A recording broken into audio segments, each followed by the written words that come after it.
ಸಾರಿ ಅವನಿಗೆ ಸುಖ ಕೊಟ್ಟು ನನಗೆ ಮಾತ್ರ ದಿನಕ್ಕೊಂದು ಸಾರಿ ಶಾಖ ಕೊಟ್ಟು ನನ್ನೆದೆಯ ಗರ್ಭದಲ್ಲಿ ಕಿಚ್ಚು ಹಚ್ಚಿದೆಯಾ ಹುಚ್ಚುವೇನೆ?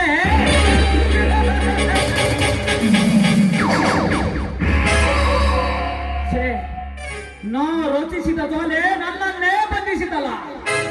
ಸೌಂದರ್ಯ, ನಿನ್ನನ್ನು ಮದುವೆಯಾಗಿ ನನ್ನ ಮನ ತುಂಬಿಸಿಕೊಂಡು ಮಹಾರಾಜನ ಸವಿ ಸಂಪತ್ತನ್ನು ಕಾಣಬೇಕೆಂದು ನಾ ಕಟ್ಟಿದ ಕನಸಿನ ಆಶಾ ಗೋಪುರ ಒಡೆದು ಚೂರು ಚೂರಾಗಿದ್ದಲ್ಲ.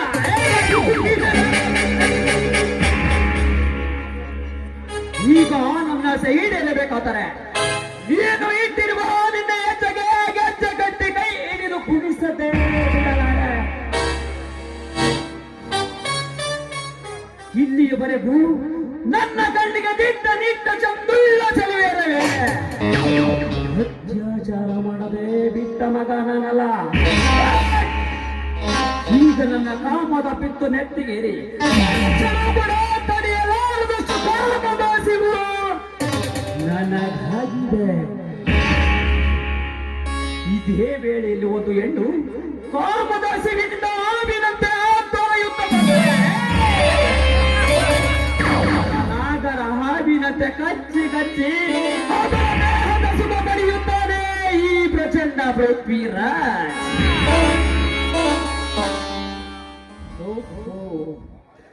ಇತ್ತ ಕಡೆ ಯಾವುದೋ ಒಂದು ಹೆಣ್ಣು ಕೋಗಿಲೆಂತೆ ಆಡುತ್ತಾ ನವಿಲಿನಂತೆ ನರ್ತನ ಮಾಡುತ್ತಾ ಬರುತ್ತಿದ್ದಾಳೆ.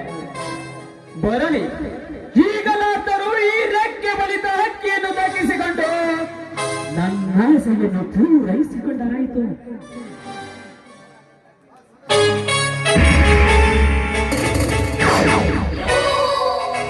ಎಣ್ಣ ಸರಿ ಬಿಡ್ತೀನಪ್ಪ. ಸ್ವಲ್ಪ ಬೇಕೆ ನಾರಿ, ಬಿಡುವುದಾದಾರಿ. ನಿನ್ನಂತಹ ಸೌಂದರ್ಯ ಯುವತಿಯರಿಗೆ ಸುಖ ಕೊಡಲಂತೆ ಜನಿಸಿ ಬಂದಿರುವೆ.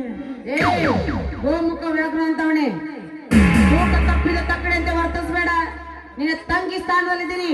ಈ ರೀತಿ ಕಾಮುಕ ಕೊಡ್ತಿಯಲ್ಲೋ ಅಂಕಿ ತಪ್ಪಿದ ಮಂಕೆ. ಸಂಗಿ,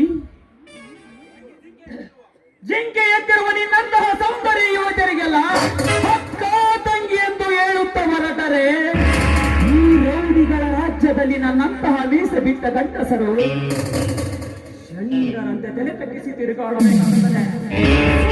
ನನಗೆ ಮನಸ್ಸಾರ ನಿನ್ನೆದೆ ಮೇಲಿಡುವ ಸರಗನ್ನು ಸರಿಸಿ ಆಸೆಯನ್ನು ಪೂರೈಸಿದ. ಇಲ್ಲವಾದರೆ ಮನುಷ್ಯತ್ವವನ್ನು ಬಿಟ್ಟು ಧೈರ್ಯವನ್ನು ವರ್ತಿಸಬೇಕಾಗುತ್ತದೆ. ಹೋಗೋ ಚಾಂಡಲ್ಲ ಹೋಗು. ನೀನು ಒಂದು ಹೆಣ್ಣಿನ ಮ್ಯಾಗ ನೀನು ಗಂಡಸ್ತ ತೋರಿಸೋ ಅವಶ್ಯದಲ್ಲ. ಅಲ್ಲ, ಈ ರೀತಿ ಮಾತಾಡಕತ್ತಿದ್ರೆ ಗೊತ್ತಾಕತ್ತಿ ನೀ ಪಕ್ಕ ಮಿಂಡ್ರಿಗೆ ಹೊಟ್ಟದವಣ ಅಂತ ಹೇಳಿ. ತಂಗಿ, ಹೋಗಿನ ರೂಪ ನನ್ನ ಮನಸ್ಸಿನಲ್ಲಿ ಉಳಿದಿದೆ. ಏನಾದರೂ ಸಂಗಿ, ನಿನ್ನ ಬಣ್ಣದ ಮಾತುಗಳಿಂದ ನನಗೆ ರಹಸ್ಯ ಬರಲಾರದು. ಹೋದಷ್ಟು ನಿನ್ನ ಮೇಲೆ ರಸಿಕತೆ. ಮೊಚ್ಚ ಬಾಯಿ, ಪರಸ್ತ್ರೀಯನ್ನು ನೀನು ಗೌರವಿಸೋದು ಬಿಟ್ಟು ಈ ರೀತಿ ಕಾಮಕ ಕರಿತೀಯಲ್ಲ, ನಿನ್ನಂತವನ್ನ ತುಂಡು ತುಂಡಾಗಿ ಕತ್ತರಿಸಿದಾಗ ಅಂದಾಗ ನಿಮ್ಮಂತ್ರ ಬುದ್ಧಿ ಬರ್ತೈತಿ. ಸುಮ್ಮನೆ ಭಂಡಾಚಾರದ ಮಾತುಗಳನ್ನಾಡಿ ನಿನ್ನ ಬುದ್ಧಿ ಭಂಡಾರವನ್ನು ಪ್ರದರ್ಶಿಸಬೇಡ. ಸುಮ್ಮನೆ ನನಗೆ ಮನಸ್ಸಾರೆ ನಿನ್ನೆದೆಯ ಮೇಲಿರುವ ಸರಗನ್ನು ಸರಿಸಿ ನನ್ನ ಆಸೆಯನ್ನು ಪೂರೈಸುವ. ನಿನಗೆ ಬೇಕಾದಷ್ಟು ಹಣ ಕೊಡುತ್ತೇನೆ. ಯಾಕಪ್ಪ ಅಣ್ಣ, ಹೆಂಗೈತೆ ಮೈಯಾಗ ನಿನಗ? ಅಲ್ಲ, ನನ್ನಂತ ಹೆಣ್ಣಂದ್ರೆ ಏನಂತ ತಿಳ್ಕೊಂಡಿ? ನಿನ್ನ ಆಸ್ತಿ ಅನ್ನಕ್ಕೋಸ್ಕರ ಶೀಲ ಹಾಳು ಮಾಡ್ಕೊಳ್ಳೋ ಹೆಣ್ಣು ನಾನಲ್ಲ. ಸುಮ್ಮನೆ ಇಲ್ಲಿಂದ ಹೋದಿ ಚಲೋ ಆತ. ಇಲ್ಲ ಅಂದ್ರ ಲಬ್ ಲಬ್ ಹೊಯ್ಕೊಂಡು ಮಂದಿರ ಕೂಡಿಸ್ಬೇಕಾಗ್ತೇನ. ಸಂಗಿ, ನಿನ್ನ ರೂಪ ನನ್ನ ಕಣ್ಣುಗಳಲ್ಲಿ ಉಳಿದಿದೆ. ನಿನ್ನ ನೋಟ ನನ್ನ ಕಣ್ಣುಗಳಲ್ಲಿ ಉಳಿದಿದೆ. ನನ್ನನ್ನು ತಪ್ಪಿಕೊಂಡು ಉಪಯೋಗಿಸಿಕೊಳ್ಳಲು ದೂರ ನಿಂತು ಮಾತಾಡು. ಅಲ್ಲ, ಏನೋ ದೊಡ್ಡವ ಅಂತೇಳಿ ಮರ್ಯಾದೆ ಕೊಟ್ಟು ಮಾತಾಡಕತ್ರ ಹಂಗ ಮೈ ಮೇಲೆ ಎಗರಿ ಬರ್ತಿಲ್ಲ. ಯಾಕ ಹೆಂಗೈತಿ ಮೈಯಾಗ?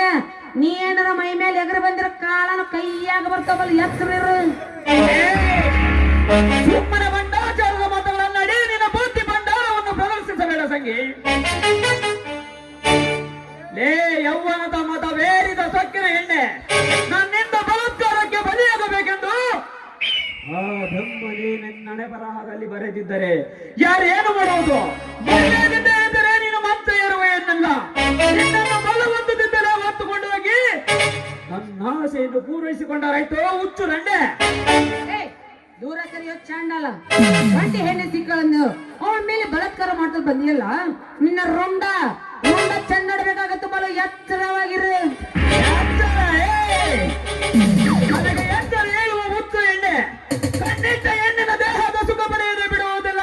ಈಗ ಚೆಂದ ಬರುತ್ತೀರಾ, ಈಗಲೇ ಒತ್ತುಕೊಂಡು ಹೋಗಿ ನಿನ್ನನ್ನು ನನ್ನ ಧರ್ಮಾತ್ಮಿಕ ತಾಳದೆ ಬಿಡಲಾರೆ.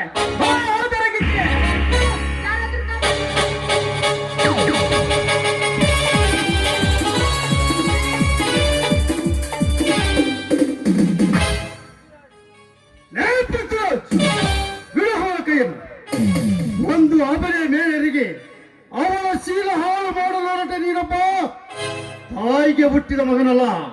ಲೇ, ಸುಮ್ಮನೆ ಕೈ ಬಿಟ್ಟು ಹೋಗು ಮಗನೇ. ಆಚಿಕೆ ಯಾರಿಗೆ? ನನಗೋ ಅಥವಾ ನಿನಗೋ? ಲೇ, ಮುಚ್ಚು ಬಾಯಿ. ಮಿಂಡರ ರಕ್ತಕ್ಕೆ ಜನಿಸಿ ಬಂದ ತಾಯಿ ಗಂಡನ ಮಗನೇ, ಮರ್ಯಾದೆಯಿಂದ ಹೇಳುವೆ, ಹೊರಟು ಹೋಗು ಇಲ್ಲಿಂದ.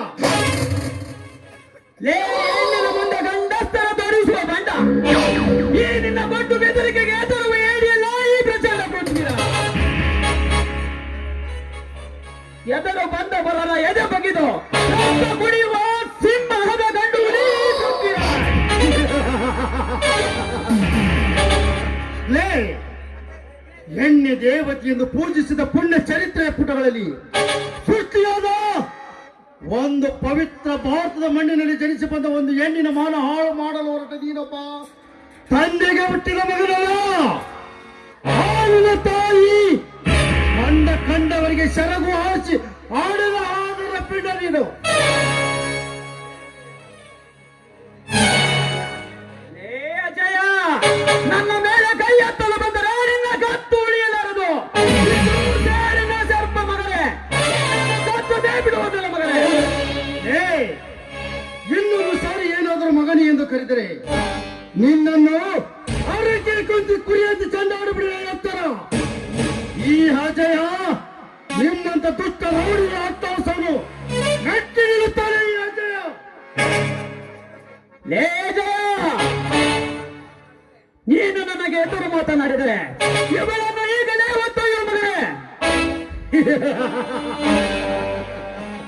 ಲೇ ಪೃಥ್ವಿರಾಜ್, ನೀನು ನಿಮ್ಮಪ್ಪನ ರಕ್ತಕ್ಕೆ ಹುಟ್ಟಿದ ಮಗ ನೀನಾಗಿದ್ದರೆ ಹೇ, ಇವಳ ಕೈಯನ್ನು ಮುಟ್ಟು ಮಾರಿ ನೋಡೋಣ. ಹೆಣ್ಣಿನ ಮೇಲೆ ಕಣ್ಣಿಟ್ಟ ಈ ನಿನ್ನ ಕೆಟ್ಟ ಕಣ್ಣುಗಳನ್ನು ಕೆತ್ತಿ ಈಗ ಹೆಣ್ಣಿನ ಪಾದರಕ್ಷೆಗಳನ್ನು ನಿನ್ನ ಕೊರಳೊಳಗೆ ಹಾಕಿ ನಿನ್ನನ್ನು ಕತ್ತಿಯ ಮೇಲೆ ಮೆರೆಸುತ್ತಿದ್ದರೆ ಈ ನಿಮ್ಮ ರೌಡಿ ರಾಜ್ಯದಲ್ಲಿ ಅಪರಿಚಿತ ಲೇ ಜಯ, ಈ ಪ್ರಚಂಡ ಪೃಥ್ವಿರಾಜ್ ಸರದರನ ಸಕಲ ಕಾರ್ಯಗಳಿಗೆ ದೊಡ್ಡ ಗೋಡೆಯನ್ನು ನಿರ್ಮಿಸುತ್ತಿರುವ ಮಗನೇ, ನಿರ್ಮಿಸು. ಮುಂದೆ ಒಂದು ದಿನ ಅದೇ ಗೋಡೆಯನ್ನು ನಿನ್ನ ಮೇಲೆ ಕೆಡವೆ. ನಿನ್ನ ಪ್ರಾಣವನ್ನು ತೆಗೆಯದೆ ಬಿಡುವುದಿಲ್ಲ ಈ ಅಂತಕ ಪೃಥ್ವಿರಾಜ್.